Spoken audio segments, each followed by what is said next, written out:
Doctor Bennett കണ്ടു. നല്ല സിനിമയാണ്. ഒരു മെൻ്റലിസം സബ്ജക്റ്റാണ്. പിന്നെ പ്രത്യേകിച്ച് എനിക്കും പ്രത്യേക സന്തോഷം. ഞാൻ ഈ പടത്തിലൊരു കഥാപാത്രം, ടോണി എന്ന് പറഞ്ഞൊരു കഥാപാത്രത്തെ അവതരിപ്പിച്ചിട്ടുണ്ട്. നായകൻ്റെ ഈ പറയുന്ന ബെന്നറ്റ് എന്ന് പറഞ്ഞ അദ്ദേഹത്തിൻ്റെ കൂട്ടുകാരനായിട്ട് അഭിനയിച്ചിട്ടുണ്ട്. നല്ലൊരു സിനിമയാണ്. അപ്പോൾ നിങ്ങളെല്ലാവരും സപ്പോർട്ട് ചെയ്യണം. ഒരു മെൻ്റലിസം സബ്ജക്റ്റ് മലയാള സിനിമയിൽ ഇതുവരെയായിട്ട് ഉണ്ടായിട്ടില്ല. അങ്ങനത്തെ ഒരു സബ്ജക്റ്റാണ്. അപ്പോൾ നിങ്ങളെല്ലാവരും സപ്പോർട്ട് ചെയ്യണം, കലാകാരന്മാരെ പ്രോത്സാഹിപ്പിക്കണം. ആ ഫൈറ്റിലൊക്കെ ഉണ്ടായിരുന്നു. അല്ല, ഫൈറ്റിൽ ഞാൻ ചെയ്തിട്ടുണ്ട്. കുറച്ച് പടത്തിൽ അഭിനയിച്ചിട്ടുണ്ട്. ഞാൻ പിന്നെ സ്വയം പരിചയപ്പെടും. ഞാൻ അമ്മാവനാണ് കലാഭവൻ മണി, ആളുടെ പെങ്ങളുടെ മകനാണ് ഞാൻ കുറച്ച് പടത്തിൽ അഭിനയിച്ചിട്ടുണ്ട്. ഞാനിപ്പോൾ ഒരു 8ാമത്തെ സിനിമയാണ് ഈ പറഞ്ഞ ഈ സിനിമ. അപ്പോൾ നിങ്ങളെല്ലാവരും സപ്പോർട്ട് ചെയ്യണം, ഈ സിനിമ വിജയിപ്പിക്കണം. Thank you. Mind reading, mentalism, parapsychology അങ്ങനത്തെ സംഭവങ്ങളാണ്. അധികം ഈ ടോപ്പിക്ക് മലയാളം സിനിമയിലാണ് ഡിസ്കസ് ചെയ്തിട്ടില്ല. പിന്നെ ഡോക്ടർ ബെന്നറ്റായിട്ട് പുള്ളി ഞാൻ അഭിനയിച്ചിട്ടുണ്ട്. 2 മണിക്കൂർ മൂവിയേ ഉള്ളൂ, അങ്ങനെ അധികം വലിച്ചിട്ടില്ല. ഞാൻ കോട്ടയം നസീറാണ് അഭിനയിച്ചിട്ടുണ്ട്. എല്ലാം കൊണ്ടും കണ്ടിരിക്കാവുന്ന ഒരു എൻ്റർടൈനറാണ്. അപ്പോൾ ഒരു സയൻറ്റിഫിക് ടോപ്പിക്ക് ഡിസ്കസ് ചെയ്യുകയാണ്. കണ്ടിരിക്കാം. രജികുമാർ ആ അഡ്വക്കേറ്റാണ് അഭിനയിച്ചിട്ടുണ്ട്. അല്ലെങ്കിൽ നായിക എന്ന് പറഞ്ഞിട്ട് അഭിനയിച്ചിട്ടുണ്ട്. എല്ലാം കൊണ്ടും കുഴപ്പമില്ല, കണ്ടിരിക്കാം. യങ്സ്റ്റേഴ്സും പുതിയ പുതുമുഖങ്ങളാണ്, നല്ല എഫേർട്ട് എടുത്തിട്ടുണ്ട്. ഇതുവരെ ഡിസ്കസ് ചെയ്യാത്ത ടോപ്പിക്കാണ് ഒരു മെന്റലിസം മോഡൽ അല്ലേ? ഒരു മെന്റലിസം നല്ല സബ്ജക്റ്റാണ്. എന്നാലും മത്സ്യൻ്റെയൊക്കെ അഭിനയം അടിപൊളി.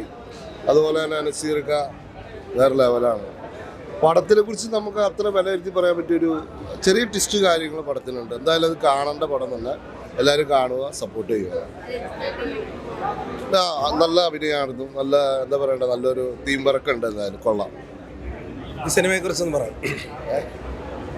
നമസ്കാരം. നമ്മൾ മിമിക്രി മേഖലയിൽ കണ്ടൊരു വ്യക്തിയാണ് കോട്ടയം നസീർക്ക. അദ്ദേഹത്തിൻ്റെ പെർഫോമൻസ് അറിയാം. പക്ഷേ ഈ സിനിമയിൽ ഒരു വെറൈറ്റി ഒരു ക്യാരക്ടറാണ് ചെയ്തിരിക്കുന്നത്. ഒരു മെൻ്റലിസം പോലത്തെ ഒരു സബ്ജക്റ്റിനെ ആസ്പദമാക്കി ചെയ്തിരിക്കുന്ന ഒരു മൂവിയാണ്. പിന്നെ നമ്മുടെ ഷായി ചേട്ടനാണെങ്കിലും പിന്നെ അതുപോലെ തന്നെ ബാലകൃഷ്ണ ചേട്ടനാണെങ്കിൽ നല്ല വേഷം ചെയ്ത്, രജസ് സാറാണെങ്കിലും എല്ലാം ഗംഭീരമായിട്ട് പെർഫോമൻസ് ചെയ്തു. പിന്നെ കലാഭവൻ മധുചേട്ടൻ അത് നല്ലൊരു ആർട്ടിസ്റ്റാണ് തെളിയിച്ചിരിക്കുന്ന ഒരു സിനിമയാണ്. നല്ല പാട്ടുകളുണ്ട്. അപ്പോൾ എന്തായാലും ഈ സിനിമ ടീമുകൾക്ക് എല്ലാവിധ ആശംസകളും. നല്ലൊരു സബ്ജക്റ്റാണ്. മെൻ്റലിസത്തെ കുറിച്ച് നല്ല അറിവോടെ കാണേണ്ട ഒരു സിനിമയാണ്. മലയാളത്തിൽ ആദ്യ ഒരു പരീക്ഷണം എന്ന് തന്നെ പറയുന്ന സിനിമ. ഗംഭീരമായിട്ടുണ്ട്. എന്തായാലും എല്ലാവരും അടിപൊളി actors. Super cinema. Rajikumar sir അഡ്വക്കേറ്റായിട്ട് തകർത്തു. എന്ന് വെച്ച് കഴിഞ്ഞാൽ അദ്ദേഹം എന്ന് പറഞ്ഞാൽ ഇപ്പോൾ സത്യം പറയാൻ നോക്കുമ്പോൾ പണ്ട് ജഗദീഷ് ശ്രീകുമാറേട്ടൻ ചെയ്ത പോലെയാണ്.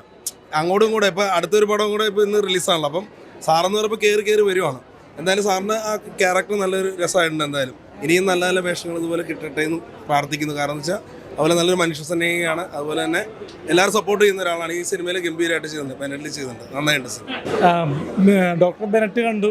തീർത്തൊരു ഒരു സീരിയസ് സബ്ജക്റ്റാണ്. ഒരു ഡ്രാമാറ്റിക്കായിട്ട് എടുത്തിരിക്കുന്ന. ഇതിൽ എടുത്തു പറയേണ്ടത് നമ്മുടെ കലാഭവൻ മധുചേട്ടനൊക്കെ നല്ല രീതിയിൽ പെർഫോം ചെയ്തിട്ടുണ്ട്. കാരണം സിനിമാ പ്രോഗ്രാമിലും നമ്മുടെ ബഡായി ബംഗ്ലാവിലൊക്കെ ഒരുപാട് വർക്ക് ചെയ്ത ആളാണ് മധുചേട്ടൻ്റെ ഒരു ഗംഭീര റോളാണ്. പിന്നെ ഇതിലെടുത്ത് വേറെ ക്യാരക്ടർ രജിത് കുമാരേട്ടൻ്റെ വക്കീൽ വേഷം. പിന്നെ ഇതിൽ അനില ചേച്ചി, അങ്ങനെ ഒരുപാട് പേര് ഇതിലത് നല്ലൊരു ക്യാരക്ടറുണ്ട്. ഇത് കഥയെന്ന് പറഞ്ഞ ഒരു ക്രൈം ത്രില്ലർ മിസ്റ്ററി ഡ്രാമയാണ്. എന്തായാലും ഇതൊരു നമുക്ക് മനസ്സിലാക്കേണ്ട സിനിമയാണ്. കാരണം നമ്മൾക്ക് ഒരാൾ വ്യക്തിപരമായിട്ട് നമ്മളെ ഉപദ്രവിക്കുമ്പോഴാണ്, പിന്നെ ഒരാൾ തേജോധനം ചെയ്യുമ്പോഴാണ് തിരിച്ചും പ്രതികാരം ചെയ്യുന്നത്.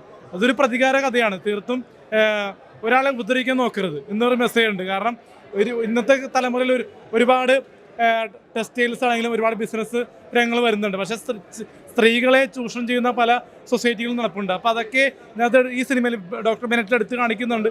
ഇതൊക്കെ ഒരു മെസ്സേജാണ്. പക്ഷേ ഇതിലെത്രത്തോളം ഈ സ്ത്രീകൾക്കെതിരെ ചൂഷണം നടക്കാണ്ടിരിക്കുമെന്ന് പറയാൻ പറ്റില്ല. കാരണം ഒരാളോട് ഇപ്പോൾ സ്ത്രീകളോട് അടുത്തിട്ടെങ്കിൽ ലൈൻ അടിക്കുക അല്ലെങ്കിൽ കിളങ്ങിക്കുക അത് മാർഗമുള്ളൂ. അല്ലാണ്ട് സ്ത്രീകളെ ചൂഷണം ചെയ്തിട്ട് അവരെ വശത്താക്കുക അങ്ങനെയുള്ള പരിപാടിയും ചെയ്യരുതെന്ന് പറയുന്നുണ്ട് ഈ പടത്തിൽ. അപ്പോൾ എന്തായാലും ഒരു നല്ലൊരു മെസ്സേജ് ഉണ്ട്. പിന്നെ കോട്ടയം നസീർക്കയുടെ നല്ലൊരു പെർഫോമൻസ് എല്ലാം കൂടെ നല്ലൊരു സിനിമ. Thank you. ഡോക്ടർ ബെനറ്റ് ഒരു വ്യത്യസ്തമായിട്ടുള്ള ചിത്രമാണ്. ഒരു പ്രതികാരത്തിൻ്റെ, അതായത് നമ്മൾ ആരോട് എന്തെങ്കിലും ചെയ്തിട്ടുണ്ടെങ്കിൽ ആ ആത്മാവിൻ്റെ ഇതിനു വേണ്ടി സാധിക്കും എന്നുള്ളൊരു ഇതാണ് ഇതിൻ്റെ ഇതിൽ കാണിച്ചിരിക്കുന്നത്. എന്തായാലും ഇതിൽ നമ്മുടെ മധുചേട്ടൻ, കലാഭവൻ മധുചേട്ടൻ്റെ പെർഫോമൻസും പിന്നെ ഈ ഡോക്ടർ ബെന്നറ്റായിട്ട് അഭിനയിച്ചിരുന്ന പുള്ളിയും ഡയറക്ഷനൊക്കെ അടിപൊളിയാണ്. ഒരു റിവഞ്ചാണ്. അപ്പോൾ ഈ പടം നല്ലൊരു മോഡിലിരുന്ന് കാണാൻ പറ്റും. രജിത് കുമാർ അദ്ദേഹത്തിൻ്റെ സീൻ, ഒരു അഡ്വക്കേറ്റ് സീന് അദ്ദേഹം വളരെ ഭംഗിയായിട്ട് ചെയ്തിട്ടുണ്ട്. കാരണം നമ്മൾ അദ്ദേഹത്തിൻ്റെ പല ചിത്രങ്ങളിൽ കണ്ടിട്ടുണ്ട്. ഇത് വ്യത്യസ്തമായിട്ടൊരു റോൾ അദ്ദേഹത്തിന് കൊടുത്ത് അദ്ദേഹത്തിൻ്റെ രീതിയിൽ അത് അവതരിപ്പിച്ചു. പിന്നെ മറ്റുള്ള എല്ലാവരും അതിൽ അഭിനയിച്ചിരിക്കുന്ന എല്ലാ കഥാപാത്രങ്ങളും നന്നായിട്ടുണ്ട്. ഒരു റിവെഞ്ച് ആയാലും തിയേറ്ററിൽ ഒന്ന് കാണുക. കാരണം അതിൻ്റെ ഒരു സസ്പെൻസ് നമ്മൾ പറഞ്ഞറിയിക്കാതെ തന്നെ നമുക്ക് ലാസ്റ്റ് അതിൻ്റെ ഇത് അറിയാൻ പറ്റും. ഒരു കഥയുടെ ഒഴുക്ക് നല്ലതാണ്. ഇങ്ങനെയുള്ള ചിത്രങ്ങളൊക്കെ വരിക. ഇതേപോലെയുള്ള കലാകാരന്മാരൊക്കെ ഇതേപോലെയുള്ള ചിത്രങ്ങളൊക്കെ എടുത്ത് പ്രോത്സാഹിപ്പിക്കുക. നല്ലൊരു ചിത്രമാണ് ഡോക്ടർ ബെന്നറ്റ് കണ്ട് ഇറങ്ങിയിരിക്കുകയാണ്. ഒരു പുതുമയുള്ളൊരു പ്രമേയം. കാര്യം ഒരു മൈൻഡ് റീഡിങ് മെൻ്റലിസം പ്രമേയമാക്കിയ കഥ എനിക്ക് തോന്നുന്നു മലയാള സിനിമയിൽ ആദ്യമായിട്ടാണ് കണ്ടിരിക്കുന്നതെന്ന് തോന്നുന്നു. ആ ഒരു പ്രമേയത്തിൽ ആ കൺസെപ്റ്റിന് അവർക്ക് കൈയ്യടി കൊടുക്കാം. കാര്യം ആ ഒരു മൈൻഡ് റീഡിങ്ങിലൂടെ ഒരാളെ കൊല്ലുക, കൊലപാതകം നടത്തുക എന്ന് പറഞ്ഞാൽ അത് പ്രതികാരം ചെയ്യുന്ന ഒരു സംഭവം. അതെങ്ങനെയാണെന്നുള്ള കാണിച്ചു കൊടുക്കുക. അപ്പോൾ എല്ലാവരും ക്യൂരിയോസിറ്റി ഉണ്ടാവും, ഇതെങ്ങനെ വരും, ഇതിൻ്റെ സെക്കൻഡ് ഹാഫ് എങ്ങനെ ഈ മർഡർ നടക്കുന്നുവെന്ന്. അതുതന്നെയാണ് ഈ പടത്തിൻ്റെ ഒരു വിജയവും. ഒരു പ്രേക്ഷകർ ചിന്തിക്കാത്ത തലത്തിലേക്ക് ഇത് കൊണ്ടുവരികയാണ്.